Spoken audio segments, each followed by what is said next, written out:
Hello ladies and gentlemen, and welcome back to my channel for my first ever 1/6 scale INART prototype review.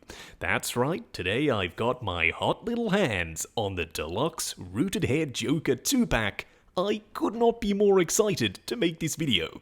Now I do have to say a massive thank you to two companies, the first of which being toyswonderland.com for helping me fly out to LA and make these videos. The second is INART themselves for reaching out to me personally and saying, "Hey Justin, we've got an event coming up in Vegas.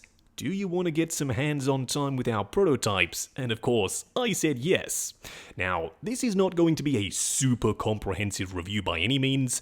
I know there are a lot of unanswered questions, and I hope to answer at least some of them throughout the course of this video. But what we are going to do now is get all of Joker's accessories out here, take a closer look at everything he comes with. Starting off with the display base first, it's circular. The bottom section is purple, it says The Dark Knight Joker. On the back, you've got a cracked Dark Knight logo. Then up top, some tile-like flooring with dirt and grime in the crevices, and inside the base, you've got magnets. No need to worry about a crotch grabber, Joker simply magnetizes on here and in position. When it comes to guns, we get two of them, and they're all real metal, even down to the teeny tiny bullets in both weapons. You can slide the top part of the Glock forward and back, it's spring-loaded. There's even a tiny inscription that says officially licensed by Glock. As for the M76, you can slide out the stock if you so choose. The mechanism is also spring-loaded, and once again, a removable magazine. Some real metal bullets. For some of the smaller accessories, we've got some real metal handcuffs, and yes, they actually open and ratchet, plus a teeny tiny knife that can slide out. This is made of plastic, but it's still suitably metallic and shiny. To go inside Joker's coat, we do get his grenades, and they're all real metal. I do like the unique individual designs and the printed details, plus the ring up top is also metal. I'm sure when you get your Joker in hand, you can take out all the Joker cards, but you get a whole bunch of them. They're all unique prints, and he can absolutely hold them. There's a hand specifically sculpted to hold onto the cards. You also get stacks of $100 bills, and each individual bill is removable and printed too. One of the coolest innovations in my opinion are the seamless forearms, and yes, I will show you how they work a little bit later. There's skin texture, there's vein work, there's wrinkling, and of course, the paint is really nice as well. It's dirty and grimy, there are multiple layers, plus when you pull the sleeves back, no unsightly wrist pegs. As I said, they're entirely seamless. However, if you are in fact a fan of wrist pegs, fret not, you get an entirely separate pair of forearms with the magnetic wrist pegs that are compatible with all of Joker's gloved hands. You have magnets on the inside and they are labeled one for either side.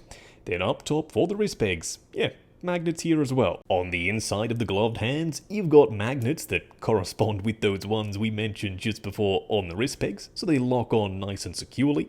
The gloves themselves are masterfully painted, the little silver buckle, the button. There's also some shading on top, some wrinkling, and a lot of texture.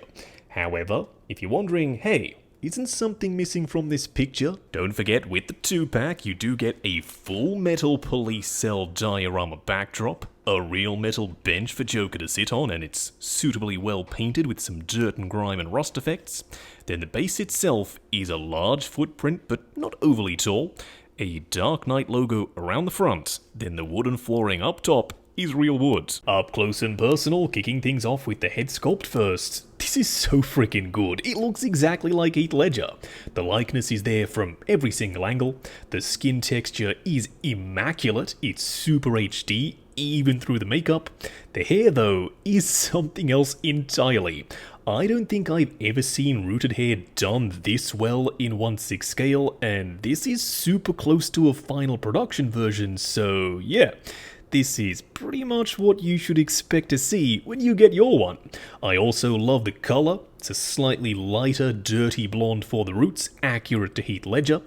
And you can still move the eyes. There's a panel around the back that you simply slide off, And when you do, you get access to a joystick on the inside, so you can move the eyes in pretty much any direction. Now, don't forget, this is rooted hair, so when you put this hairpiece back on, you might have to do a little bit of styling if you've ruined the look of the hair. But if you're wondering, oh, I wonder what he looks like compared to DX11, well, in my opinion, it's a night and day difference. INART is clearly superior. We do get another head sculpt though, don't forget, it's a 2-pack. This one has a subtle smirk, kind of like the DX11, but dialed up to 11. I'm so sorry I had to. Real rooted hair once again, much messier makeup, and yes, the eyes can move too. If you're wondering what it looks like compared to the standard head sculpt on the coat body, they both look really good, but I reckon my preference is this one. I just like that devious smirk.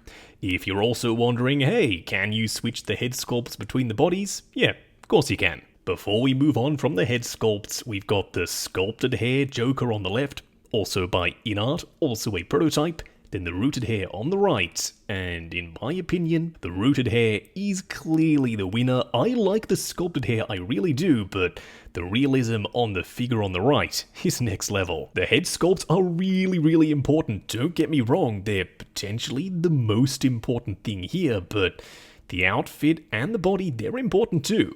Starting off with the body, it's a custom body designed specifically for this Joker. It's not just some generic reused true type body.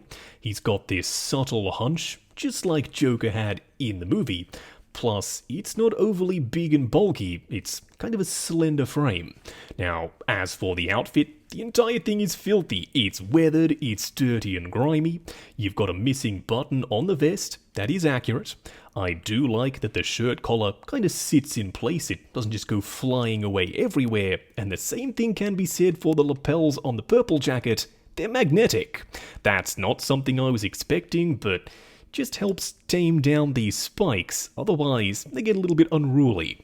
You do have a spot for the grenades on the inside, plus that bright orange lining on the outer jacket and the inner jacket too. I'll be showing this in the sculpted hair Joker video as well, but if you're wondering how do the magnetic hands work, Justin, we're dying to know. Yeah, I was dying to know as well. Well, you simply remove the hands off the wrist peg. It's a normal 1/6 scale style wrist peg, just a little bit chunkier. And on the end, there's a key and a magnet.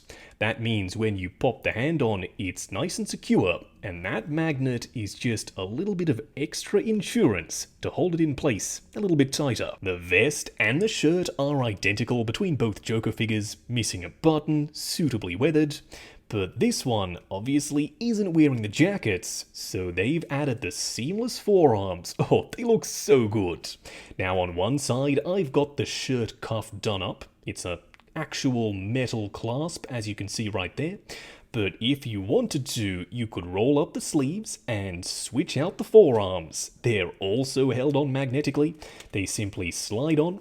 Then you bring the sleeve down or leave it up just a little so you can peep that visible forearm with the skin texture and the vein work. Completely undone or done up, it's up to you. Options are always a good thing. Now you do have a real metal chain on the pants. It's a gold color. The pants are slightly baggy but not overly so, and subtly weathered to boot. Down here for the shoes, some real fabric socks.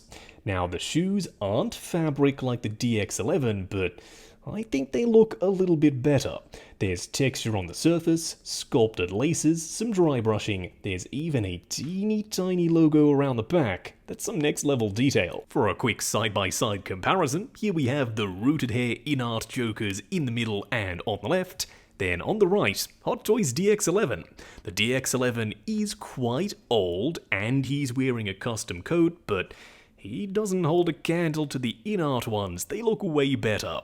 They're slightly taller, they've got rooted hair, I think the likeness is better, the proportions are better too, the outfit hugs the body in all the right places. They just look way more realistic, at least to me. But then again, everyone has their own preferences. Maybe you genuinely prefer the DX11. Let me know which one you prefer down below. As for a Batman comparison though, here we have the DX19, and even though Hot Toys recently upsized him on a larger body, he scales well. He's not overly tall, he's a little bit taller than Heath, but I reckon that's about right. Going over articulation, I know this was a big question a lot of people want to know. Where are the joints? How do they move? Is it a statue? Spoiler alert, no, it's not a statue. Now do bear in mind, this is a prototype, so I've got to be a little bit more careful.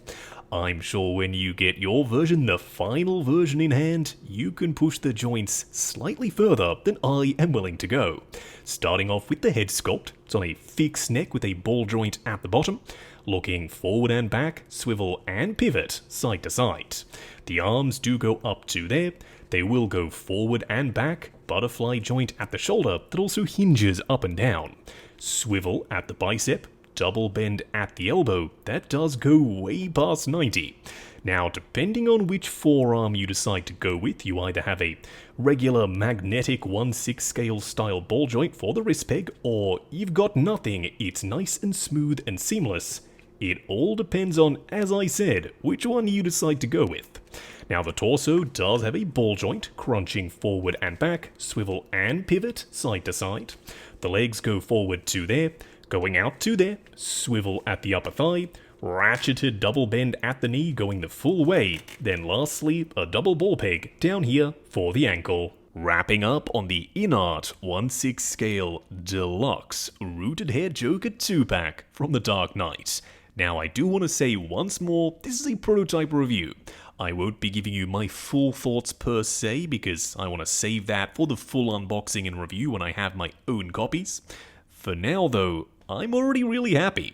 The head sculpts, there's no question about it, they are, in my opinion, the best 1/6 scale head sculpts for the Joker ever. The best I've ever seen personally. Maybe you've seen one better by a custom artist, I don't know, but this is super impressive work. I've said impressive, incredible, amazing, but I stick by all of those adjectives, I really do.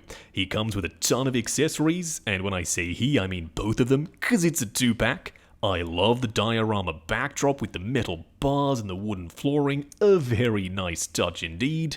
The bodies are super articulated, way more than I was expecting. You've got the double bent elbows and the ratchets in the knees.